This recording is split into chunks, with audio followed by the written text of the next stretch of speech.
nakaraan sa Liwanag Legends. Nang makarating na sila Juan sa langit, nabigla sila nang makita ang ali na natulungan nila at kaibigan pala ito ni San Pedro. Dahil sa kabutihang pinakita nila, ay biniyayaan sila ng pambihirang powers.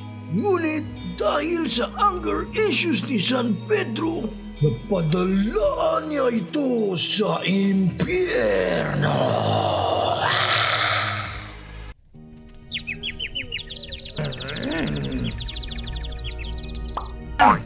Pinata tayo! Impyerno ba to? Asan ba to? Pamilyar ba tong lugar na to sa Juan? Ewan ko par, wala akong idea asan tayo. First time ko dito. Nung naisikay ako, sa ospital ang gising ko. Matthew 7:13. Enter through the narrow gate. Uy par, ano ba yung pinagsasabi mo?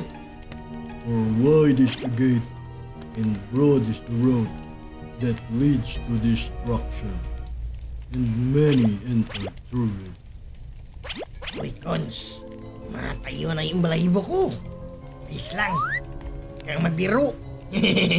Uy par, tignan nyo. Ang dugong letra oh. For he who avenges blood, his mind for them.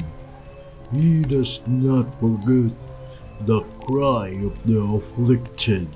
Uy par, nakatakot naman yan. Uy, ba't to kang excited?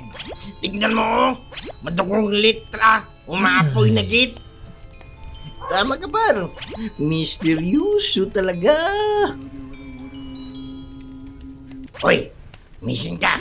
Di mo ba gets? Literal yan na sumisigaw na boy. Takbo! Revelation 20:14. Whisper to the flames, then death and Hades were thrown into the lake of fire. The lake of fire is the second death. In short, nasa impyerno tayo mga par. Ang init naman dito sa impyerno, par. Parang Philippines din. Malaking kita siguro dito pag magtitinda tayo ng ice water dito, no par? May mainit pa na ice water pa, par. Hindi na ice water yun par, hot water na yun. Uy, ano ba naman kayo? Maganda dito par, kape. Maraming mga patay dito. Kaso nga lang, wala nga buloy. Puro kaluluwa na yung nandito.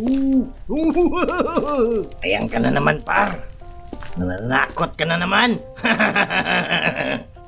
Huwag kayong matakot mga par, may pader naman tayo dito.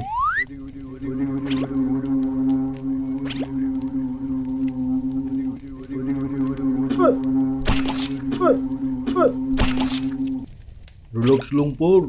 God is with us. Tama, may mga powers naman tayo. Kaya natin to. Oo nga, no? Binigyan pala tayo ng power ni San Pedro. Kalimutan ko. Super Saiyan na siguro ako ngayon. Uy par, tignan nyo, may kalderita oh. Uy, sakto, par. May apoy dito, oh. Pwede na nating lutuin yan.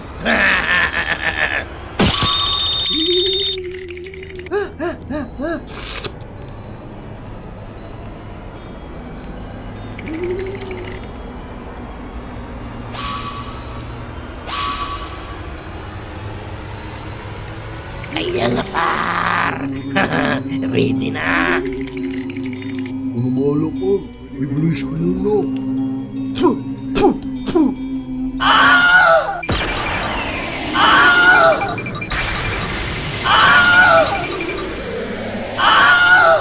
Meh, ay, nakaalis na sila meh.